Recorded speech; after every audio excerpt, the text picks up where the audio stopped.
Very good morning to all of you. आप सभी का हमारे इस वीडियो और यूट्यूब चैनल ह्यूमैनिटीज़ अड्डा में वेलकम है। तो बच्चों, हम लोग पॉलिटिकल साइंस का फर्स्ट चैप्टर क्लास 10th का पावर शेयरिंग पढ़ रहे थे। ह्यूमैनिटीज़ अड्डा ये जो चैनल बनाया गया है, ये खास तौर से specially 9th 10th 11th 12th के ह्यूमैनिटीज़ के सारे सब्जेक्ट, सोशल साइंस के सारे सब्जेक्ट के लिए बनाया गया है।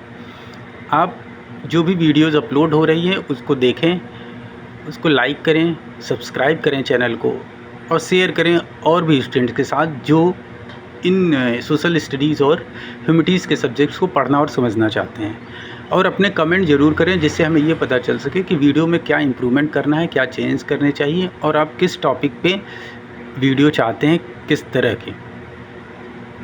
तो पावर शेयरिंग में हम लोगों ने अभी तक पढ़ा था कि पावर शेयरिंग क्यों ज़रूरी है, पावर शेयरिंग का कॉन्सेप्ट क्यों आया, श्रीलंका और बेल्जियम के एग्जाम्पल भी दिए गए हैं।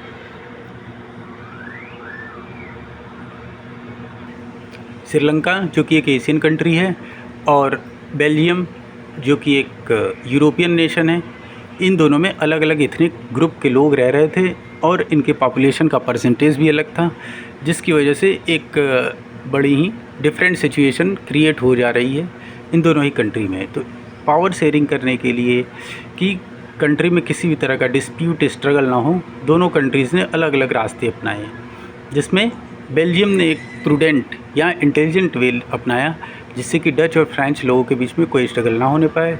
वहीं दूसरी तरफ श्रीलंका ने इस प्रॉब्लम को शुरू में नहीं सॉल्व किया, जिसकी वजह से वहाँ पे सिविल वॉर चलता रहा करीब 30 सालों तक, और सिविल वॉर के ख़त्म होने के बाद चीज़ें नॉर्मलाइज हुई। अभी तक इतनी सारी चीज़ें हम लोगों ने पढ़ा है। आज का जो टॉपिक है वो हम देखेंगे different type of power sharing. जो पावर शेयरिंग है उसके अलग अलग क्या टाइप्स हैं, फॉर्म्स क्या हैं। तो आज का टॉपिक है major forms of power sharing, यानी कि जो पावर शेयरिंग हो रही है वो गवर्नमेंट के डेमोक्रेटिक फॉर्म ऑफ जो गवर्नमेंट है उसके अंदर और उसके बाहर भी किस तरह से हो सकती है और उसके क्या क्या प्रारूप हैं, क्या क्या टाइप्स हैं, क्या क्या फॉर्म्स हैं, प्रकार कितने हैं उसके। तो पावर शेयरिंग क्या है, इसका एक डेफिनेशन देख लीजिए पहले। The idea of power sharing has emerge from the notion of undivided political powers, that is dictatorship. यानी कि ये पावर शेयरिंग का जो आइडिया आया है वो डिक्टेटरशिप से आया है। मतलब कि जब ये देखा गया कि अगर सारी पावर किसी एक पर्सन के ही हाथों में रहेगी और वो अनडिवाइडेड पॉलिटिकल पावर होगी, यानी सारे काम, सारे डिसीजन वही लेगा, तो कंट्री में डिक्टेटरशिप आ जाएगी और इससे कंट्री, एक तो वो डेमोक्रेटिक फॉर्म ऑफ कंट्री या गवर्नमेंट नहीं रह जाएगी, दूसरा कॉमन वेलफेयर का जो कॉन्सेप्ट है, आइडिया है, वो नहीं हो पाएगा। यहीं से पावर शेयरिंग की गई अलग अलग ग्रुप ऑफ पीपल या अलग अलग एथनिक ग्रुप में जो डिफरेंट कंट्रीज़ में रह रहा है, यहीं से ये आइडिया इमर्ज होता है, सामने आता है। तो हम चार तरह के there are 4 types of power sharing we will see over here. The first is power sharing among different organs of government के डिफरेंट जो ऑर्गन है, मतलब कि जो डेमोक्रेटिक फॉर्म ऑफ गवर्नमेंट है उसके अंदर ही किस तरह से पावर शेयरिंग हो रही है। तो power sharing among different organs of government, तो इंडियन गवर्नमेंट है, अगर हम इंडियन गवर्नमेंट का एग्जांपल ले रहे हैं तो यहाँ पे आप देखते हैं उसका एक पार्ट है लेजिस्लेटिव, दूसरा है एग्जीक्यूटिव और तीसरा है judiciary. This is also known as the horizontal power sharing. तो पहला है power sharing among different organs of government के डिफरेंट ऑर्गन्स या इंस्टीट्यूशन में पावर शेयरिंग कैसे हो रही है, इसको हम हॉरिजॉन्टल पावर शेयरिंग भी कहते हैं। इसमें 3 आते हैं, लेजिस्लेटिव, एग्जीक्यूटिव और जुडिशरी। और जैसा कि आपको पता है कि तीनों के काम डिवाइडेड हैं। लेजिस्लेटिव जो है मतलब कि पार्लियामेंट, संसद, that is Lok Sabha and Rajya Sabha, which will make the law for the country. Executive means those who will implement the rule and regulation and law made by the legislative, and third is judiciary, that is supreme court, high court and lower court। यानी कि अगर executive अपना काम अच्छे से नहीं कर रहे हैं, इम्प्लीमेंटेशन में कोई प्रॉब्लम आ रही, या लेजिस्लेटिव ने कॉन्स्टिट्यूशन के अकॉर्डिंग कोई लॉ नहीं बनाया है, तो जुडिशरी अपना रोल प्ले करती है और उसको क्लियर करती है, सही करती है, करेक्शन करती है, या पनिशमेंट की ज़रूरत है तो पनिशमेंट देती है। तो ये है हॉरिजॉन्टल फॉर्म ऑफ शेयरिंग। यहाँ पे कोई तीनों इक्वल हैं, तीनों ऑर्गन्स, तीनों इंस्टीट्यूशंस ऑफ द गवर्नमेंट।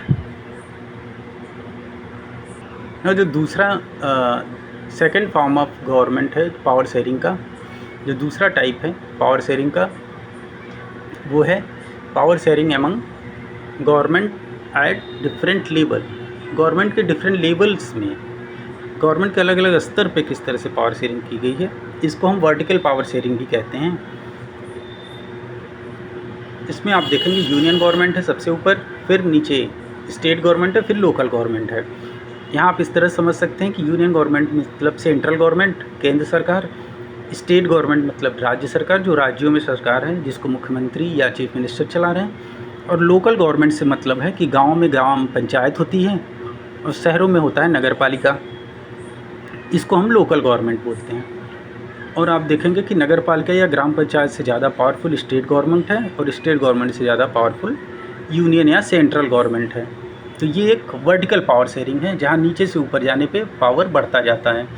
तो ये पावर शेयरिंग का एक दूसरा टाइप है, प्रकार है, जिसको हम कहते हैं power sharing among the different levels of the government.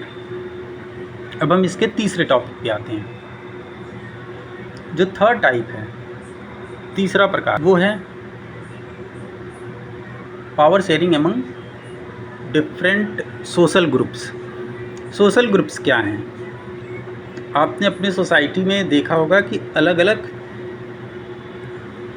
Social group हैं जो अपने संगठन की वजह से और उसमें मेंबर्स की वजह से पावरफुल हो जाते हैं, और ये अलग अलग आधार पे बनाए जाते हैं, और ये भी एक सेंस ऑफ पावर रखते हैं अपने पास। इसका सबसे एग्जांपल जो है, अच्छा एग्जांपल है जो हम लोगों ने अभी पढ़ा था, वो था कम्युनिटी गवर्नमेंट इन बेल्जियम।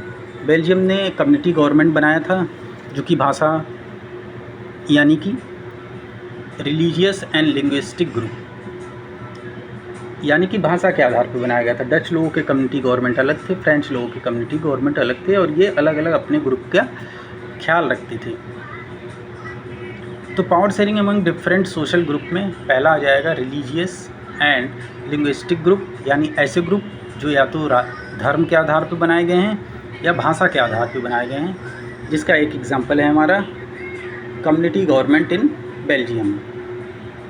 इसके बाद आ जाता है दूसरा, इंडिया में अगर हम देखते हैं तो इंडिया में क्या किया गया, in India reserved constituencies for womens, ST, SC, OBC।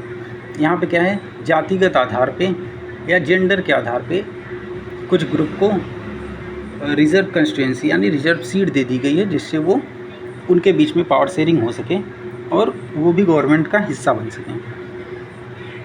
अब हम आ जाते हैं चौथे यानी last type, fourth type of form of power sharing. ये क्या है?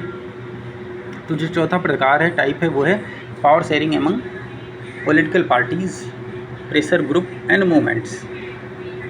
तो power sharing among political parties किस तरह से होती है? आप देखते हैं कि जब सेंट्रल या स्टेट गवर्नमेंट में एक कोई पॉलिटिकल पार्टी अपनी गवर्नमेंट नहीं बना पाती, तो वो कोएलिशन गवर्नमेंट बनाती है, साझा सरकार बनाती है। साझा सरकार मतलब कई पार्टियां मिल के उस गवर्नमेंट को बना रही हैं, जैसा कि आप देख रहे हैं इस समय भी। तो इसमें क्या है, पावर शेयरिंग कर रहे हैं एमंग पॉलिटिकल पार्टी। अलग अलग जितनी भी पॉलिटिकल पार्टियां एक पार्टी को सपोर्ट देके गवर्नमेंट बनवा रही हैं, वो भी अपने पास कुछ न कुछ पावर रख रही हैं। तो ये पावर शेयरिंग है पॉलिटिकल ग्रुप के बीच में। इसके बाद आ जाता है प्रेशर ग्रुप और मूवमेंट्स। प्रेशर ग्रुप ऐसा ग्रुप है जो अपने संगठन की वजह से या अपनी पहुंच, अपने पावर की वजह से एक पावर का हिस्सा रखता है। जैसे मीडिया भी एक प्रेशर ग्रुप का काम करता है, या फिर बिजनेसमैन का जो ग्रुप है, बड़े बड़े बिजनेसमैन हैं उनका जो ग्रुप है, व्यापार संगठन जो है वो भी एक प्रेशर ग्रुप है, जो गवर्नमेंट से अपनी बात मनवाते हैं या उसको फॉलो करवा सकते हैं। तो आज हम लोगों ने 4 तरह के 4 टाइप ऑफ पावर शेयरिंग इसको देखा। हमने देखा कि पावर शेयरिंग क्यों ज़रूरी है, पावर शेयरिंग का आइडिया कहाँ से आया है, पावर शेयरिंग का आइडिया क्यों आया और कहाँ से आया, और किस तरह से गवर्नमेंट के अंदर, गवर्नमेंट के बाहर, सोशल ग्रुप में, पॉलिटिकल ग्रुप में अलग अलग तरह के फॉर्म ऑफ पावर शेयरिंग हो सकते हैं। तो आप इस पूरे चैप्टर को पढ़िए। कहीं पे भी कोई प्रॉब्लम आए तो कमेंट बॉक्स में कमेंट करिए, जिससे हम लोग उसका प्रॉपर आंसर दे सकें। और इस चैनल को शेयर करें, सब्सक्राइब करें और कमेंट्स ज़रूर करें। Thank you.